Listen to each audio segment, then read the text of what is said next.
శ్రీశైలం ఘటన మీదన కూటమి భాగస్వామ్య పక్షమైనటువంటి భారతీయ జనతా పార్టీ తప్పుబట్టింది.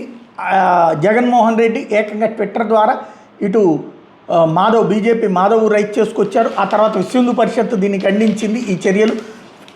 ఈ నేపథ్యంలో మంత్రి ఆనం కీలకమైన వ్యాఖ్యలు చేశారు. ఆలయంలో ప్రభుత్వ వైఫల్యం వల్లే భక్తులు తీవ్ర ఇబ్బందులు పడ్డారని ఒప్పుకున్నారు. శివరాత్రి సందర్భంగా శ్రీశైలం సహా వివిధ శైవక్షేత్రాల్లో భక్తుల రద్దీ వస్తువుల ఏర్పాట్ల మీద వీడియో కాన్ఫరెన్స్ ద్వారా అధికారులతో సమీక్ష నిర్వహించారు. వివిధ ఆలయాలు ఈవోలుగా పనిచేస్తున్న జాయింట్ కమిషనర్, డిప్యూటీ కమిషనర్లు, అన్ని జిల్లాల దేవాదాయ శాఖ అధికారులు కాన్ఫరెన్స్లో పాల్గొన్నారు. అంతర్గతంగా జరిగిన ఈ సమావేశంలో దేవాదాయ శాఖ మంత్రి ఆనం మాట్లాడుతూ సోమవారం శ్రీశైలం ఆలయంలో చోటు చేసుకున్న ఘటన ప్రభుత్వ తప్పిదమేనని, ఏర్పాట్ల మీద తాము ముందుగా అనుకున్న ప్రణాళిక సరైన ఫలితాలు ఇవ్వలేదని, భక్తుల ఆగ్రహం, పోలీసుల అత్యుత్సాహం తర్వాత వెంటనే ప్రణాళిక మార్చి సాయంత్రానికి పరిస్థితులు పూర్తి అదుపులో తీసుకొచ్చినట్టు చెప్పారు. మహాశివరాత్రి నేపథ్యంలో అన్ని శైవక్షేత్రాల్లో భక్తుల రద్దీ మరింత పెరిగే అవకాశం ఉన్నందున పటిష్ట చర్యలు తీసుకోవాలని మంత్రి ఆనం అధికారులను ఆదేశించారు. దేవాదాయ, పోలీస్ శాఖలను కలెక్టర్లు సమన్వయం చేసుకుని ఏర్పాట్లు చేయాలని, నిరంతర పర్యవేక్షణ చేయాలని సూచించారు. భక్తులకు ఎట్లాంటి అసౌకర్యం కలగకుండా, ఎక్కడా వాంఛనీయ ఘటనలు జరగకుండా చూడాలని ఆదేశించారు.